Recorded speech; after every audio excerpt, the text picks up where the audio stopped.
Sir आज के मुहूर्त के बारे में बताइए। मुहूर्त आज बहुत शुभ दिन है। हमारी मान्यता है कि आज का तृतीया अक्षय जो अक्षय नवमी, इसमें सारे शुभ कार्यों का समापन होता है। दिन को देखते हुए आज एक नई कंपनी का आज हमने पूजा किया है अपने मकान में, अपने ऑफिस में। पहले भी ये कंपनी बहुत सारे नामों से जानी जाती है, इसकी ग्रुप ऑफ कंपनीज है। पहले Bhojpuri film, Hindi film, Hindi serial से हमारी कंपनी जुड़ी हुई है, लेकिन अब ख़ास तौर पे इसको प्रोडक्शन हाउस के नाम से इसको जाना जाएगा। अपनी खुद की इसका प्रोडक्शन, पोस्ट प्रोडक्शन, सारा कुछ का व्यवस्था यहाँ मैं करने जा रहा हूँ बहुत लेटेस्ट मशीन के साथ। पहले कृष्णा एलियंस के नाम से जानी जाती थी। इसका ग्रुप बहुत सारे काम है, कृष्णा इंजिकॉन्स है, कृष्णा कैसेट्स है, कृष्णा फिल्म्स है, और आज ये सारे ग्रुप को एक साथ करके कृष्णा एलियंस प्राइवेट लिमिटेड के नाम से कंपनी को मैंने आज पूजा किया है।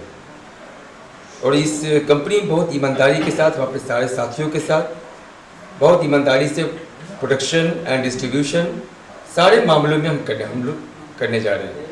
और आने वाले टाइम पे सर कौन से प्रोजेक्ट लॉन्च करने वाला है अपनी? अभी आने वाली हमारी 6 फिल्में अगले महीने से जाने वाली है फ्लोर पे।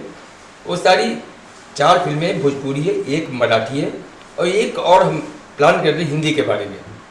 5 तो कन्फर्म है, छठा भी हम लोग अगली मीटिंग में हम लोग बात करेंगे, अपने लोगों से बात करेंगे क्या उसके रूप में कहता है कि जाए। सर आप क्या कहना चाहेंगे? सबसे पहले मैं चुनू भैया, अमिताभ गुंजन जी, जो ये जिस विश्वास के साथ आज इस कंपनी का शुभारंभ किए हैं अक्षय तृतीया के मौके पर, तो ढेर सारी शुभकामना बा भैया के कि ये कंपनी जौन आज एगो बंगला में ऑफिस खोलने बनो, साल भर में 2 गो में होखे, 2 साल में 4 गो में, 6 गो में होखे। भोजपुरी का ऐसे अच्छा खुशनसीबी का हो कि भोजपुरी का 6 गो फिल्म का प्लान बताओ था, लेकिन 4 गो में भोजपुरी बा। तो भोजपुरी का ऐसे बड़ खुशनसीबी का हो कि भैया सबसे ज़्यादा भोजपुरी के बारे में सोचा था ना। और ये देखिए, सिनेमा का इंसान इसी को कहा जाता है कि भोजपुरी के साथ साथ सारे समाज को एकजुट करने की कोशिश है, एक साथ ला कर खड़ा करने की कोशिश है एक छत के नीचे। इस कोशिश में इन्होंने एक मराठी फिल्म भी प्लान किया है और एक हिंदी फिल्म भी प्लान कर रहे हैं। तो ऐसे प्रोड्यूसर की ज़रूरत हमारी इंडस्ट्री को सही मायने में है, जो दिल से, दिमाग से और निष्ठा से हमारी इस इंडस्ट्री को आगे बढ़ाएं। तो दिल से बड़ी शुभकामनाएं हैं कि भैया जितनी भी फिल्में बनाएं सुपरहिट हो, और ये ऑफिस जिस तरीके से आज जिस विश्वास के साथ खोला गया है उस विश्वास से हमेशा कार्यरत रहे। Okay, thank you. सर अपने आने वाले प्रोजेक्ट के बारे में कुछ बताना चाहोगे?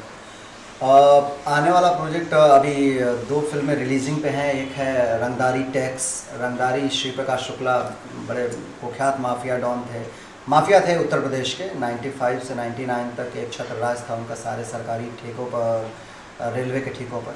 तो उनकी ज़िंदगी के ऊपर सही मायने में उनको हम एक माफिया के रूप में जानते हैं, बट हर एक गलत इंसान के पीछे कुछ ना कुछ अच्छाइयाँ ज़रूर होती हैं। और वो इंसान गलत, क्योंकि पैदा कोई भी गलत नहीं होता है, गलत एक वक्त में बन जाता है। श्री प्रकाश शुक्ला भी एक ऐसा नाम था जिसने अपने हक के लिए, अपनी चीज़ों के लिए लड़ना शुरू किया और वो बागी कहलाया।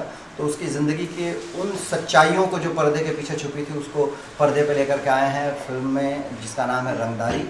और उसके बाद एक फिल्म आ रही है इच्छाधारी, जो रिलीजिंग पे है। नाग नागिन का अब तक ऐसा करतब आप लोगों ने पर्दे पे नहीं देखा होगा, जिस तरीके के करतब को लेकर के रंगदारी टैक्स आ रही है, सॉरी इच्छाधारी आ रही है। तो ये दोनों फिल्में रिलीज़ पे हैं और आप सबका आशीर्वाद और प्यार ऐसे ही इस फिल्म को बना रहे। Thank you. धन्यवाद आपको। दर्शकों को बताइए क्या अवसर है आज का और आगे क्या? जी आज तो बहुत शुभ मुहूर्त था। आज मैंने इस मकान के साथ मैंने आज प्रोडक्शन हाउस का मैंने भगवान का आशीर्वाद लेकर पूजा शुरू। रेडी? मैं शिक्षा के क्षेत्र से आता हूँ। बिहार, उत्तर प्रदेश और वेस्ट बंगाल में हमारे शिक्षण संस्थान हैं, मेडिकल कॉलेजेस हैं, इंजीनियरिंग कॉलेजेस हैं, बीएड कॉलेजेस हैं। मेरे परम पूज्य पिताजी श्री आचार्य सुदर्शन जी महाराज। लेकिन बिहार के होने के नाते मैं अपने बच्चों में फैमिली से मैं बॉम्बे रहता हूँ। तो पहले मैंने 10 साल 12 साल से मैं भोजपुरी मराठी इंडस्ट्री से मैं जुड़ा हूँ।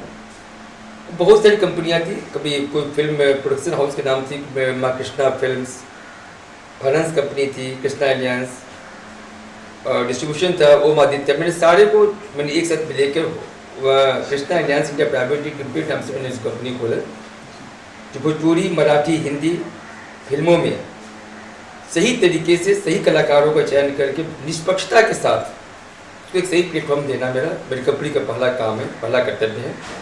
और ईमानदारी से हम इस प्रोडक्शन में अपने लोगों के साथ काम करेंगे। और आने वाले भविष्य के बारे में तो मैंने कुछ दिन पहले मैंने बताया 4 भोजपुरी में 1 सप्ताह के अंदर मैं लॉन्च करने जा रहा हूँ। इसके सारी प्रक्रिया मैंने पूरी कर ली है, अब उसको सिर्फ शूटिंग में भेजना है। एक मराठी फिल्म भी है, उसकी प्रक्रिया मैंने पूरी कर ली है। एक हिंदी है, अभी हम लोग विचार कर रहे हैं। ये जानना चाहूँगा कि आपने जैसे कहा कि इतने सारे बिजनेस को आपने से एक साथ अलायंस किया है जी।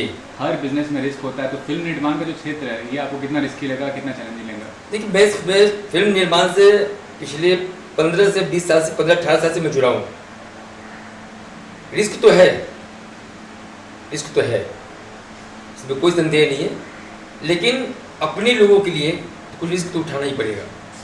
जो आज हमारे लोग जो कलाकार भटक रहे हैं, उनको सही प्लेटफॉर्म नहीं मिल पा रहा है, मैं उनके लिए भी कुछ रिस्क लेने के लिए तैयार हूँ।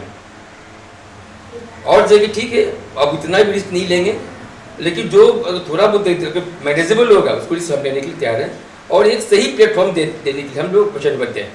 सर आपसे ये जानना चाहूँगा, जैसे आपने बताया कि 4 भोजपुरी फिल्म को प्रोड्यूस कर रहे हैं आप जी। तो भोजपुरी में बहुत सारे नामी ग्रामी नाम हैं, जैसे मान लीजिए निलेश निड़ुआ हैं, पवन जी हैं, किसी नामी हस्ती के साथ बना रहे हैं? हाँ, नहीं, मेरे लिए सब बराबर है। मेरे लिए पवन भी बराबर है, मेरे दिनेश भी मेरे लिए बराबर है, खेसारी भी हमारे लिए बराबर है। जो सब्जेक्ट जिसको डिमांड करेगा उसको हम देंगे। जी। उसमें पवन भी जा रहे हैं, दिनेश भी जा रहे हैं और खेसारी भी जा रहे हैं। आपको बता दें, इस इंडस्ट्री में सबसे बड़ी मेगा पिक्चर मैंने बनाया था, मैंने फाइनेंस किया था, प्रेजेंटेशन मेरा ही था, वो था गंगा जबर सरस्वती। जितनी भी बड़ी बड़ी पिक्चर भोजपुरी की बनी है वो हमारा नाम जरूर देखेंगे आप, लेकिन पहले किसी और के साथ जाते थे, अब हमारी कंपनी खुद अपने नाम पे इन लोगों को काम देगी। ज़्यादा आपका जो झुकाव रहा भोजपुरी फिल्म पे ही रहा है। अब आपको बताना चाहूँगा कि प्रियंका चोपड़ा भी काम करने वाली भोजपुरी फिल्म में, तो ये बहुत बड़ी बात है, लेकिन फिर भी स्तर के माध्यम से आपको क्या लगता है आज जो स्तर है भोजपुरी फिल्म का जी, उसका स्तर और बहुत ऊंचा होना चाहिए था? निश्चित भोजपुरी को देखिए, आज कुछ चंद लोगों को छोड़ दिया था, चंद लोगों को छोड़ दें तो भोजपुरी का लेवल, भोजपुरी की जो संस्कार है, उसकी मिट्टी है, उससे बहुत खुशबू है। आज प्रियंका जी आपने सही बात पे कहा कि प्रियंका जी भी इस खुशबू से आकर्षित हो रही है। उनको पैसे की कोई कमी तो है नहीं कि आज उनको जो फैन फॉलोइंग जो इतना उनको मिलना चाहिए था उनको मिलेगा भी। भोजपुरी की मिट्टी खुशबू वाकई में बहुत अजूबा है। सारे लोग, अमिताभ बच्चन साहब इसमें काम कर चुके हैं, अब आपने बताया प्रियंका जी, जयप्रकाश जी काम करते हैं, सबको धन्यवाद देते हैं। और हम भाषा भी नहीं जाते, हम तो मराठी भी करते हैं। अभी अगले महीने हमारी पिक्चर मराठी में शायद वो फ्लोर पर जाना ही जाना है। हम भाषा पर नहीं जाते हैं, हम लोगों को सम्मिलित करना चाहते हैं कि एक ऐसे लोग, अच्छे कलाकारों को एक अच्छा प्लेटफॉर्म मैं दूँ, यही हमारी पूरी कोशिश है। मतलब इस क्षेत्र में रहे फिल्म निर्माण में, अभिनय का शौक नहीं है आपको? अभिनय नहीं करना? नहीं, अब इतना समय नहीं मिल पाता। मैं आपको बता दूं, हम रोशन तनेजा एक्टिंग कॉलेज के प्रोडक्ट हैं। मैंने वहीं से किया था। गोविंदा, नीलम जी, हरा जी, तप्पू जी सब हमारी बैचमेट रह चुकी हैं, लेकिन बहुत पहले की बात ये। लेकिन इतना ज़्यादा व्यवसाय भी हमारे पास, मेरा जो एजुकेशनल ट्रस्ट है, 300 से ऊपर मेरा स्कूल चल रहा है, बीएड कॉलेज चल रहा है, मेडिकल कॉलेज चल रहा है। अब कहाँ देखा जाए, एक्टिंग में समय नहीं दे पाते। वाहे मुझे भी काम करने का जबरदस्ती लोगों ने काम करवाया है, 1-2 फिल्म में काम किया मैंने भी, लेकिन अब वो सब काम छोड़ के शूटिंग पर मैं जाऊँ वो संभव नहीं। आखिरी सवाल ये पूछना चाहूँगा, कामयाबी क्या होता है आपकी नज़र में? नाम कमाना, पैसा कमाना, ताकत हासिल करना? आपका दिल जीत ले, वही हमारी कामयाबी का पहला पैरामीटर है।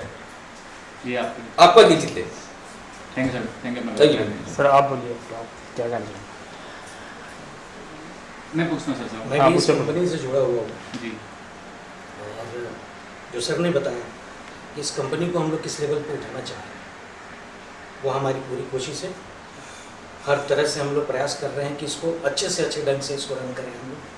हमारी कंपनी डिस्ट्रीब्यूशन में भी आगे बढ़ रही है, चाहे वो किसी भी प्रोडक्शन हाउस का हो, वो फिल्म हम उसे रिलीज़ करेंगे, ऑल ओवर इंडिया रिलीज़ करेंगे। अभी हाल फिलहाल अभी हम लोग शुरू कर रहे हैं एक फिल्म से, हिंदी फिल्म से, जो अभी इंटायर मुंबई में, उसके बाद हम लोग इंडिया में जितने भी स्टेट हैं उन सब में जा रहे हैं, उसको रिलीज़ करेंगे। तो डिस्ट्रीब्यूशन में भी है, प्रोडक्शन हाउस में भी सर ने बताया कि जो भी हम लोग प्रोड्यूस करने जा रहे हैं, तो वो सब जो भी है बहुत ही अच्छे स्क्रिप्ट के साथ हैं, अच्छे डायरेक्टर्स के साथ हैं, और हर तरह की सुविधा के साथ हमारा प्रोडक्शन हाउस जो है उस फिल्म को निर्माण करने की कोशिश कर रहा है।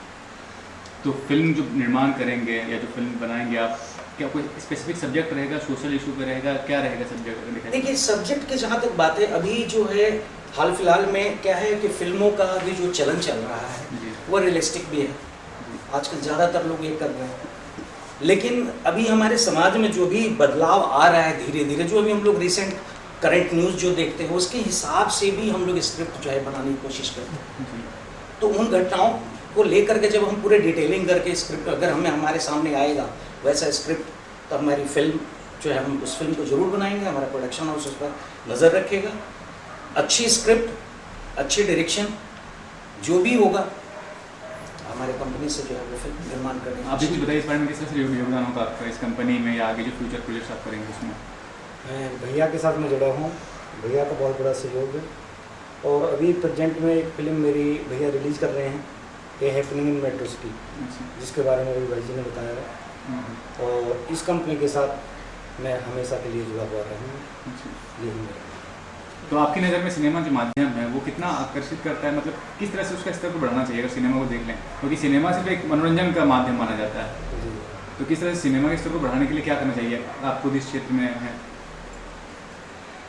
देखिए सबसे बड़ी बात ये है कि आज की डेट में फिल्म बनाते हैं लोग बना रहे हैं, फिल्म बनती है लेकिन रिलीज़ नहीं हो पाती। मैं ये कहता हूँ फिल्म उसी को बनानी चाहिए जो रिलीज़ कर सके, क्योंकि बहुत लोग बर्बाद होकर इस लाइन से वापसी जा चुके हैं, बहुत लोग गोल पा गए हैं। तो हर किसी को इस फील्ड में नहीं आना चाहिए। ये जितना अच्छा लगता है उससे ज़्यादा ये गंदा फील्ड है। अपना वैभव समझेंगे दिमाग आगे आपको